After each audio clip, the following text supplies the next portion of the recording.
Bien, miser sur la diversité pour une entreprise, c'est se permettre d'aller chercher, je dirais, les meilleures ressources potentielles. Chaque entreprise veut toujours avoir les meilleurs employés pour les fonctions qu'ils ont besoin.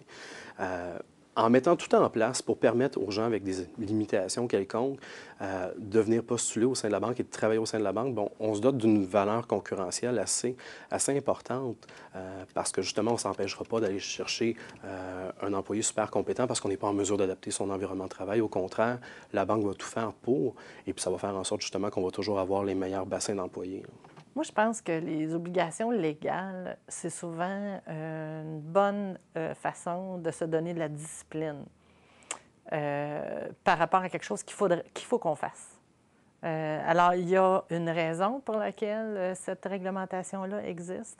Il y a un fondement à ça, puis je pense qu'il faut aller au-delà, beaucoup au-delà de la contrainte légale. Alors, c'est la bonne chose à faire, et donc il faut s'en occuper.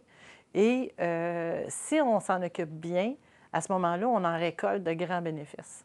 Un milieu homogène est beaucoup moins efficace qu'un milieu diversifié.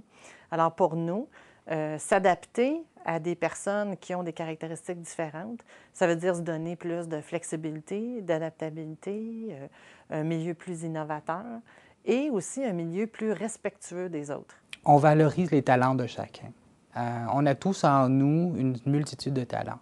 Quelles que soient les caractéristiques que nous avons, que nous soyons une minorité visible, une personne handicapée ou d'autres caractéristiques, on a tous quelque chose à apporter. Parce que, puis je reprendrai un des slogans que l'on a cette année pour la diversité, qui est tout ce qui rend unique un individu. Ça rend plus fort une équipe, mais aussi l'organisation. Quand le marché du travail va être plus serré, il y a des préjugés qui vont devoir tomber. C'est les employeurs qui auront moins de préjugés qui vont réussir à solutionner plus facilement leurs problèmes de main-d'œuvre.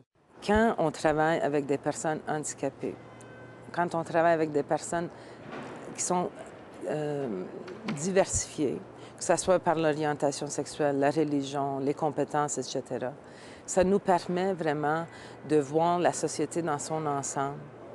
Et ça, c'est la fierté pour moi de dire je représente RBC, je représente la société dans laquelle je travaille. C'est pas nécessairement quelque chose qui est complexe à faire quand on est sincère et qu'on s'en donne les moyens. La diversité, c'est pas une destination. Faut pas se mettre de la pression outre mesure à faire arriver telle activité pour demain matin. Faut juste, à un moment donné, commencer, finir par commencer. Célébrer les jalons, les succès qu'il va y avoir ponctuellement et valoriser ça constamment. Je pense qu'aller chercher des personnes avec un handicap, ça leur permet de connaître beaucoup plus de choses, d'avoir des ouvertures d'horizon. Et ça leur permet aussi de découvrir des choses qu'ils n'avaient jamais découvertes auparavant.